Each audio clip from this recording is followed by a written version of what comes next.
এই মুহূর্তে ডিবি কার্যালয়ের সামনে আছেন senior staff correspondent apple Shahriar. সরাসরি চলে যাচ্ছি তার কাছে। আপেল, মাসুদউদ্দিন চৌধুরীকে কোন কোন মামলায় গ্রেফতার দেখানো হয়েছে, কখন তাকে আদালতে পাঠানো হবে আমাদের জানান।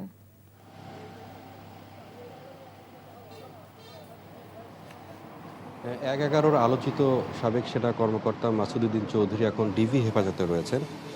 গতকাল যখন তাকে গ্রেপ্তার করা হয়, ডিবির যুগ্ম পুলিশ কমিশনার নাসিরুল ইসলামের নেতৃত্বে তাকে গ্রেপ্তার করা হয়। এবং এখন আপনি যে প্রশ্নটি করেছেন যে তাকে কখন আদালতে তোলা হবে এবং কোন কোন মামলায় দেখানো হবে, তার কাছে এখন ডিবির কাছে যে তথ্যটি রয়েছে, ফেনীতে একটি হত্যা মামলা, তার সেটি ওয়ারেন্ট রয়েছে, সেই ওয়ারেন্টভুক্ত তিনি আসামি এবং তাকে ফেনীতে নেওয়া হবে নাকি ঢাকাতেও তার বেশ কয়েকটি মামলার তথ্য পাওয়া গেছে। তবে যতটুকু জেনেছি, ঢাকার যে মামলাগুলো রয়েছে সেখান থেকে একটিতে তাকে গ্রেপ্তার দেখানো হবে এবং তাকে দুপুরের দিকে আদালতে নেওয়া হবে।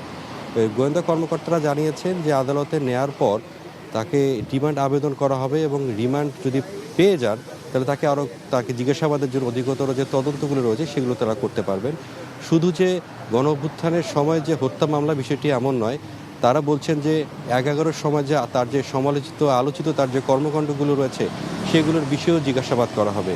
এবং আওয়ামী লীগ সরকার পতনের পর থেকে কিন্তু তিনি গা ঢাকা দিয়েছিলেন এবং বিভিন্ন জায়গায় অবস্থান করছিলেন। গোয়েন্দা কর্মকর্তারা বলেছেন যে সবশেষ যে তারা যে তথ্যটি পান, অর্থাৎ ঈদের আগের দিন তার বাড়িধারা, তার নিজ বাসায় তিনি তিনি সেখানে আত্মগোপনে ছিলেন।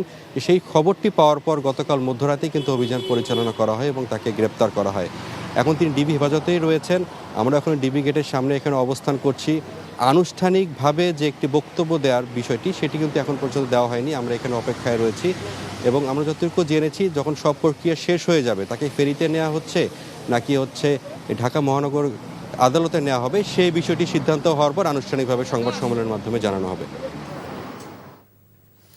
জানছিলাম ১/১১ কুশীলব মাসুদউদ্দিন চৌধুরীকে আটকের খবর।